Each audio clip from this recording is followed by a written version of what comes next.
My name is Mason Partak, and I'm going to be talking to you guys today about empowering kids and what it means to a kid for them to be empowered by an adult, because they are the future. At the end of 3rd grade, I noticed that our school did not have proper lunches. They were taking lunches out of boxes and heating them up in the microwave, and being a chef, I said, that's not right. That should not be happening. So I went home and I told my mom, and she's like, yeah, so that there was nothing we could really do about that. But I'm like, yes, there is. We could raise money to get an actual kitchen. And she said, well, you do know it's different than having a home kitchen.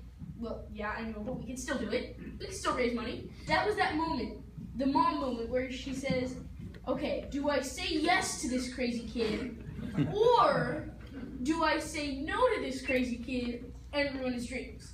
And she said yes, and in about 18 months of hardworking fundraising, we had over $26,000, and the fundraising we did was with Celebrity Chef Challenge, coming up on Thursday. I hope to see every one of you guys there, unless you have something more important, which makes me sad.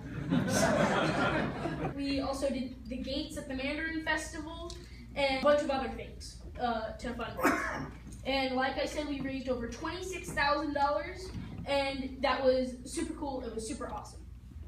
And how I really got into cooking was, it's just something in the family. I started baking with my mom and dad when I was 2. I was just mixing stuff up, putting cookie trays in the oven and stuff like that. And then when I was around 4, I actually started cooking.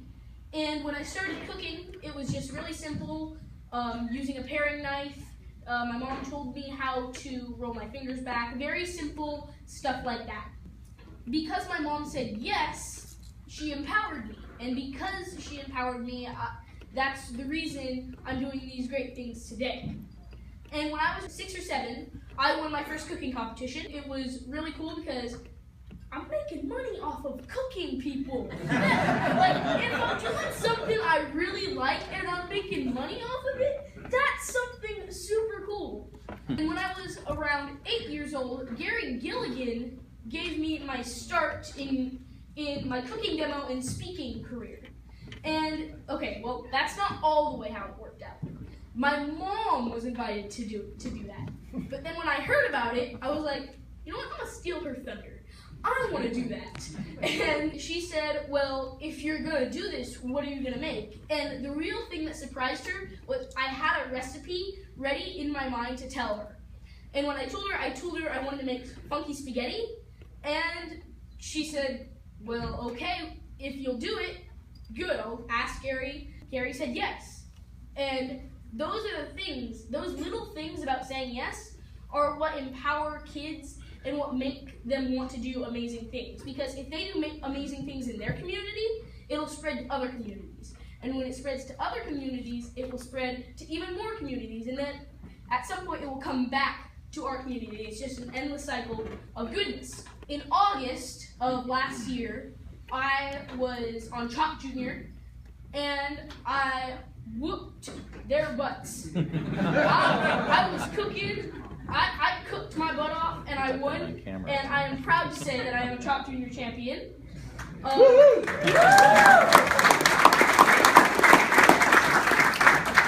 I came home not only with the title of Chalk Junior champion, but with $10,000, which was really cool.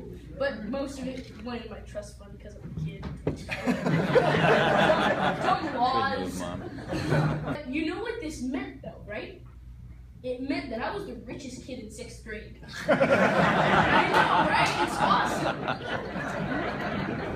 Those are a lot of my successes in life, but everyone knows that there cannot be successes without failures. One of my failures was with this recipe that I was trying to make when I was about 6 or 7, and I called it a Ritz cracker souffle. And hearing that name now, I know that that is not souffle. And I told my mom to go get ingredients, and this is what I asked her to get: ground beef, Ritz crackers, and burger mix, or burger seasoning, whatever you want to call it. At this point, she's like, you're not making a souffle, you're making a burger, or a meatloaf. And I was like, yeah, so I still want to make it, again, in kid fashion. She got home with the ingredients, I started making it, I made the meat and everything, and then I poured some of the burger mix in it. That little cap that has the holes in it to sprinkle it in came off. So all of it just dumped in there. And I was trying to get it out with my hands and put it back in the jar, but I only got a little bit out because it was kind of mixed in while I was trying to grab it out. There was way too much in there. And I went to go grill the patties, and at that point, at the end, when it was done, it was basically a burger. I took a bite of it, and my face when I took a bite of it was like, oh, good. I went from very, very bad faced to like, it was not good. I can tell you right now, it was not good. She said, if it's not good, you can spit it out, it's fine. And the first thing I did when she said that, spat it out. The reason I wanted to talk about this is because that Ritz cracker souffle ended up becoming a 2-time Blue Ribbon Award-winning recipe, and now it is known as the Mandarin Beef Slider, and it also won the Snow Citrus Court Award, and I am the first one in my family to win that award, so I am very proud of myself. In conclusion, if more adults empowered their kids, the world would be a better place, because remember, they are the future. They are what is going to drive America later on. Sons, daughters, grandkids, great-grandkids, everyone like that will be the future at some point. So, my name is Mason Parchak. Thank you all very much.